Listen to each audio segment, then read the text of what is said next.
Hey guys, today we're going to show you the Minn Kota cable steer bow mount freshwater trolling motor. As you can see here, this one is the Edge 45 and this is designed for smaller boats. The big yellow round button here turns to give you the direction of where the motor is going. This supports 45 pounds thrust and has a 5-speed motor that will take you forward and reverse with multiple speed settings. Out of the box, this comes with the trolling motor, 2-blade prop, the heel to toe foot pedal, a hold down strap, latch and door bracket, and all the mounting hardware. And let's just spend a few moments on the foot pedal.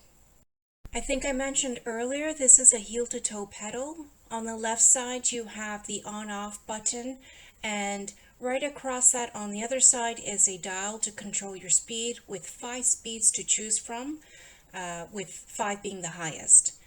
And then this is the footbed, which is on a swing pedal to help you control movement from left to right. And then on the base of the pedal on the side, there is a momentary and continuous switch that you can power on or off. And the foot pedal is connected to a power cord. At the end of the power cord, you need to line up the pins and insert it into the adapter. There's a lock on top to keep the cord from coming out, and then the whole thing fits onto the boat. And then moving on to the shaft, it is adjustable. We have a knob that allows you to adjust the height.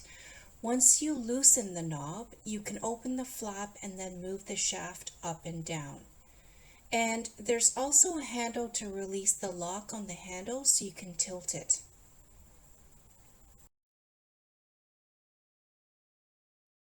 And here we're just going to put everything back together, and you can see at the end we have the 2-blade prop already attached. Overall, this trolling motor has great power, and when we're not using the Motor Guide X-High 5, this is the one we choose to use as an alternative.